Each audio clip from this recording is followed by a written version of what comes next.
Seorang lelaki dan dua anak sedang memancing ikan di danau. Salah satu anak dapat sebuah papan rusak. Anak ini ingin tahu, dia melihat papan kayu ini dengan hati-hati. Melalui retak-retak. Dia terkejut banget.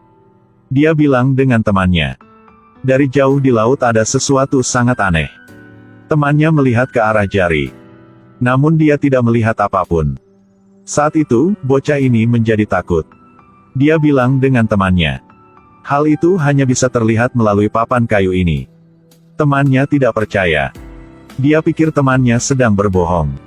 Namun setelah melihat melalui papan kayu. Aduh, itu nyata. Oh, matanya terbuka. Kejutan kedua bocah. Membuat lelaki di samping juga ingin tahu. Dia tanya. Kalian sedang melakukan apa?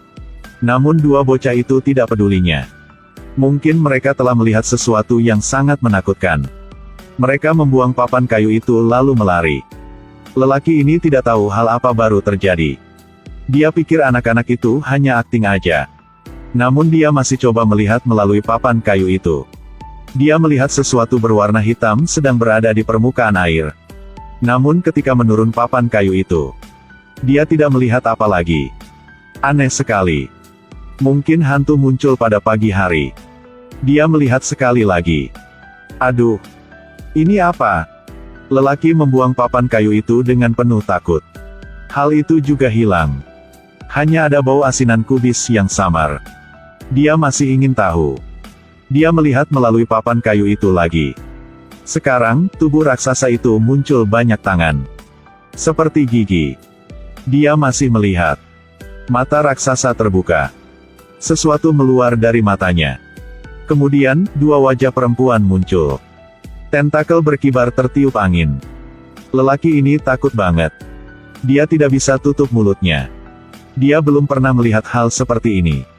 Saat itu, burung-burung yang sedang terbang di langit. Menabrak dinding tak terlihat. Burung-burung jatuh ke laut. Lelaki itu juga hilang. Tidak lama setelah itu, Jepang juga hilang. Sebuah jarum 66 meter jatuh dari langit ke laut. Jarum itu menusuk seorang lelaki. Namun dia tidak meninggal. Dia tergenang untuk waktu yang lama di bawah air. Dia menekan rasa sakit. Dan coba berenang ke pantai. Dia baru berdiri. Kesakitan telah membuat dia jatuh. Dia tidak coba untuk berdiri lagi. Akhirnya dia telah sampai pantai. Tangannya memegang jarum. Dia mau mengeluarkan jarum itu. Rasa sakit itu membuat dia hampir pingsan. Dia tidak coba lagi.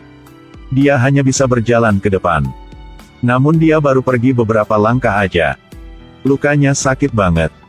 Dia melewati langkan. Dia melewati sebuah jembatan besar. Akhirnya, dia telah sampai pusat kota. Hal ini memberikannya harapan.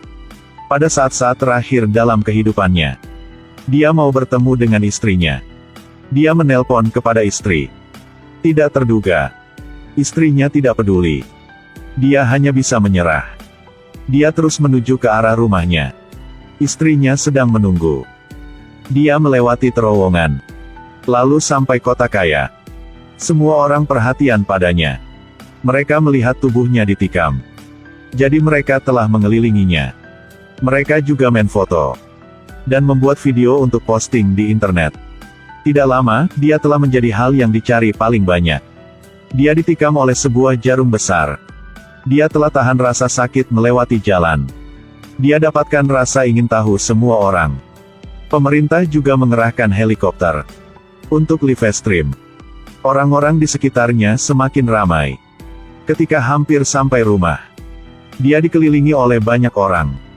Dia marah banget. Saat ini, istrinya baru menonton berita di TV. Dia melihat jalan yang akrab.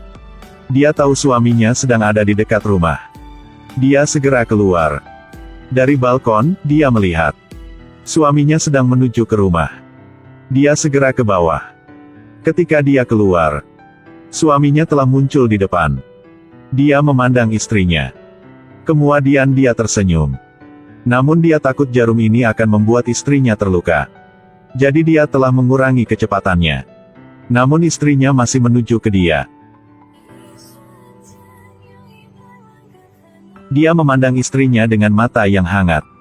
Karena cinta, dia telah mencoba. Karena cinta, dia tidak peduli apa lagi. Lelaki ini setelah cuci muka. Dia melihat di cermin. Dia mau keluar. Namun dia telah menyadari sesuatu yang tidak benar. Dia pergi ke cermin. Mukanya di mana? Wells notices and confronts Bellamy of what he is doing. Bellamy becomes the leader of the 100, and states that on Earth, there is no rules.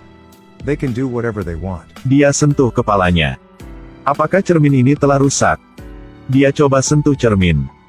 Cermin ini seperti potongan kaca transparan. Dia pikir cermin ini ada masalah.